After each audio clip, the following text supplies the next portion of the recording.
కూర్చున్న ఆసనంలో ఫస్ట్ ఆసనము బద్ధ కోణాసనం.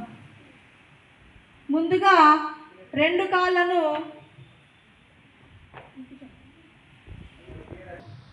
3, 4, 5, 6, 7, 8, 9, 10.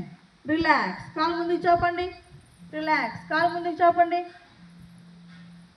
నెక్స్ట్ కూర్చున్న ఆసనంలో రెండవ ఆసనం వజ్రాసనం.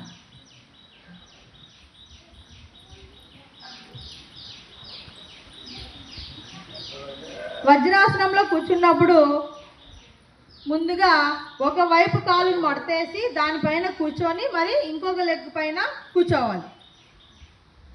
రెండు కాళ్ళను నేలకు ఆనించాలి. మన సీటును యాంకిల్ పైన ఉంచాలి. మన రెండు చేతులు మోకాళ్ళ వైపుకు పెట్టుకోవాలి. ఇలా బెండ్ కాకూడదు, స్ట్రైట్గా ఉండాలి. మనము ఎక్కువగా ఎందుకు చేస్తారు అంటే జీర్ణక్రియ కోసము ఈ ఆసనాన్ని చేస్తారు.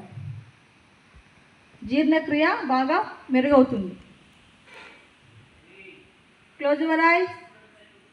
1, 2, 3, 4, 5, 6, 7, 8, 9, 10.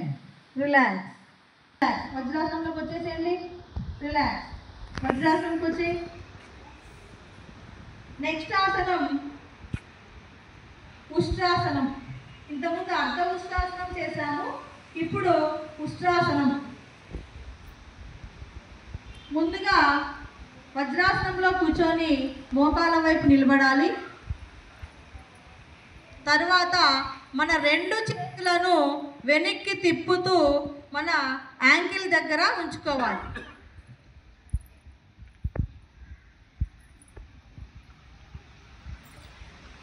యాంకిల్ దగ్గరికి ఉంచుకోవాలి. ఓకే. 1, 2, 3, 4, 5, 6, 7, 8, 9, 10. రిలాక్స్. వజ్రాసనంకి వచ్చేసేయండి. రిలాక్స్. వజ్రాసనంకి